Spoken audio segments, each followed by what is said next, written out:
When it comes down to guys winning MVP since 1990, it's only 3 guys that won the MVP that wasn't top 10 in scoring. Do you know who those 3 guys were? Who were they? Steve Nash, Jokic, and Dirk Nowitzki. Now, Dirk Nowitzki. what do those guys have in common? I'll let it sit there and marinate. You think about it. This man is an absolute moron, and people are tired of Nikola Jokic and the Denver Nuggets not getting the respect they deserve. If there was any shadow of a doubt about Jokic being the best player in the world, that has quickly been erased during the 2023 playoffs. Largely due to a legendary stretch of play from Jokic, the Nuggets have come out of nowhere and asserted themselves as one of the most dominant offenses in NBA playoff history. After heading into the Western Conference Finals as betting underdogs, the Nuggets have mopped the floor with LeBron and the Lakers to assume a commanding 3-0 series lead.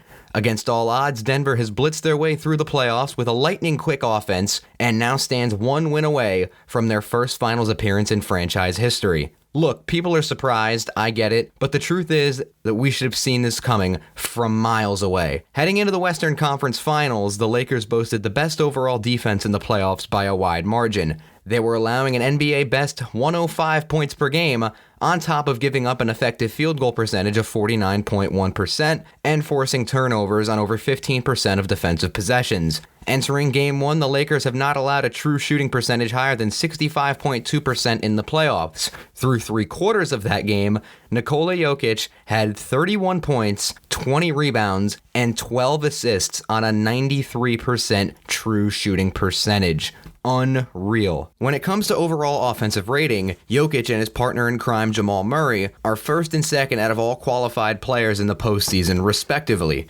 Jokic owns an assist-to-turnover ratio of 3-1 in the conference finals, the best among qualified players by far. He always makes the right pass, right screen, or right shot. I can go on forever. Your basketball IQ will seriously go up the more you watch this man play. I'm not joking. Hey everyone, my name is Dylan Brett, and my goal is to help you watch the game of basketball from a new perspective. So, what makes this legendary offense so difficult to contain? Let's fire up the film and break down what has made Denver's postseason run so dominant.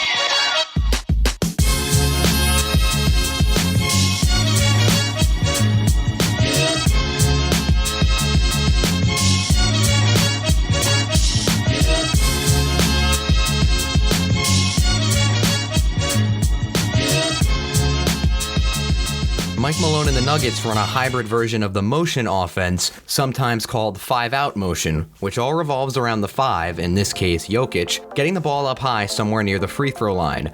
This then triggers a series of cuts both towards and away from the basket, designed to confuse and space out man-to-man defenses. This scheme relies heavily on off-ball movement, back screens, and floor spacing. Watch carefully over the next few sets we discuss, as very rarely will you find a man standing still without the ball.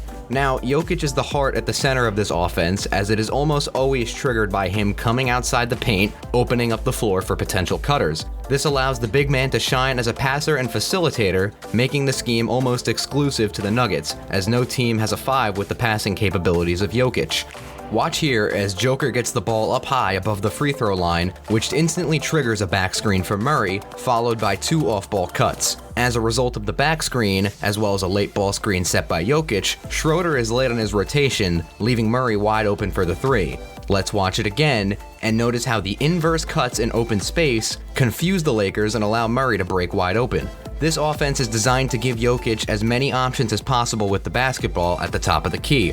Watching that last set, if Hachimura and Schroeder switched to counter the screen, Jokic would then fire to Gordon, who was cutting to the basket off the back screen. Let's watch it in action here, as Schroeder switches onto MPJ amidst all the chaos, allowing Jokic to take advantage with a pinpoint pass to the cut man. Another way teams will try to defend this scheme is by denying that dribble handoff up high. Jokic counters this all the time by bringing the ball high above his head and looking for a pass to his man on a backdoor cut. If that isn't there, he's guaranteed to be isolated against either a mismatch guard or a big man who's way out of his depths up at the free throw line. With one of the deepest bags in the league, Jokic can exploit this matchup any way he wants, and it's too easy for the big fella this time.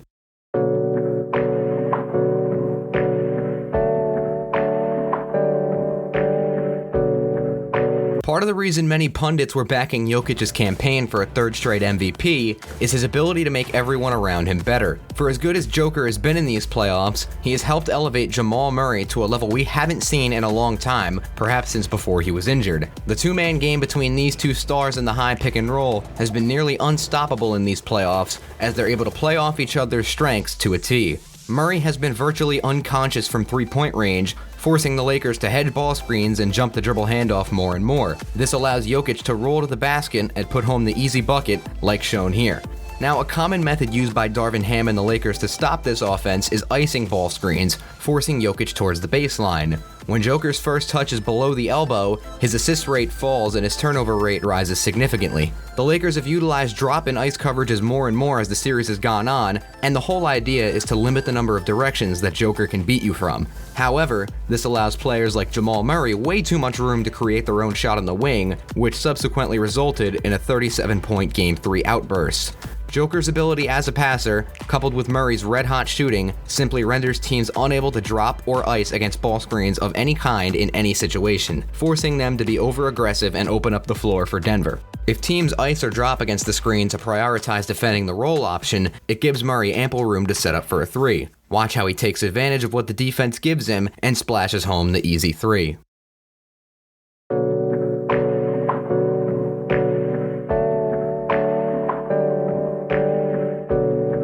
Now, we're breaking down the most dominant big man in the world, so of course we're going to talk about how he operates in the postgame. Jokic just may be at his most dangerous with his back to the basket, as there really isn't a right, most effective way to defend him in the low post. Here, Bruce Brown backscreens for Joker in another variation of the 5-out motion scheme in order to clear out for a post entry.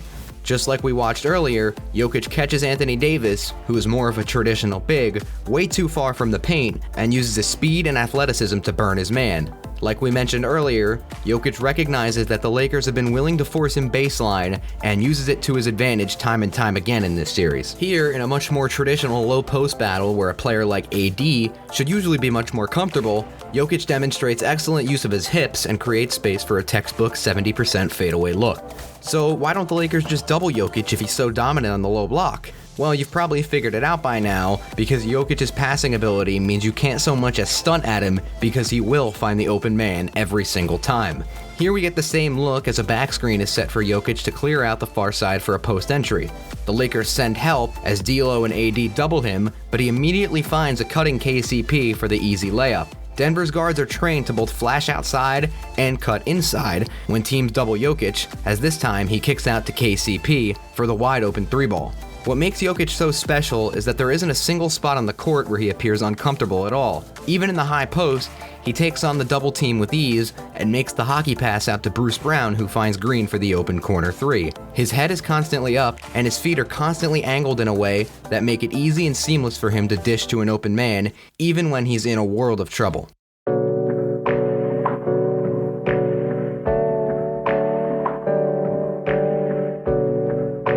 Look, everyone knows that a majority of NBA fans were rooting for the coveted, historic Lakers-Celtics finals, and with Denver and Miami both up 3-0, we're probably going to get the unattractive Frankenstein version of that series.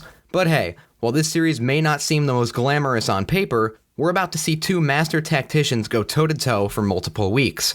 Not only that, but the two most dominant playoff performers in recent memory will go head-to-head, along with two teams on a collision course with how dominant they've been throughout their runs. Look, we all know that this team doesn't get respect, and I'm not here to sell you on giving the Nuggets their flowers.